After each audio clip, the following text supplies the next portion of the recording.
I'm Michael Kordahi. I'm a developer evangelist with Microsoft Australia. What's my specialty? The web, really. So around the future of the web and where we're headed, what kinds of technologies are going to be dominant, and what web developers are going to be building with, and what web developers are building with, and kind of help pioneer that kind of that road. So fortunately for me, my client is everyone. So I used to do a consulting job where I had projects that I worked on and clients that I worked with. These days it's far more, everyone is my client, right? Because I speak out, in conferences and to a broad set of audience. I used to have a boss years and years ago, and he told me this story that I never forget. He told me this story of the glass ear.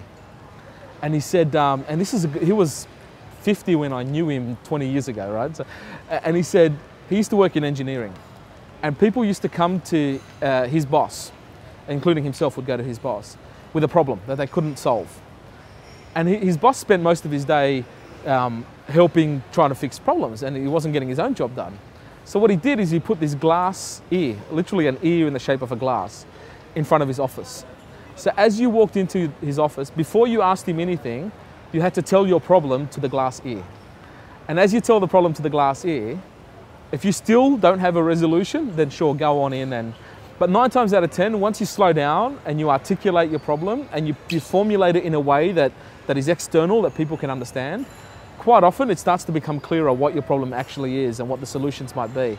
So I've always loved that sometimes it's as simple as writing it down. It's one of the reasons I started blogging years ago, is when you get forced to articulate what the problem is, quite often you start to solve the problem as well, right? Not exclusively, but I always found that being forced to take it out of your head into someone else was a way to make sense of your problem.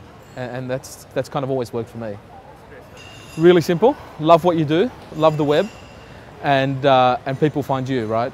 If you're doing technology that you love, you'll start to shine and people will start to love what you do. So I reckon that's the best way to get into this gig.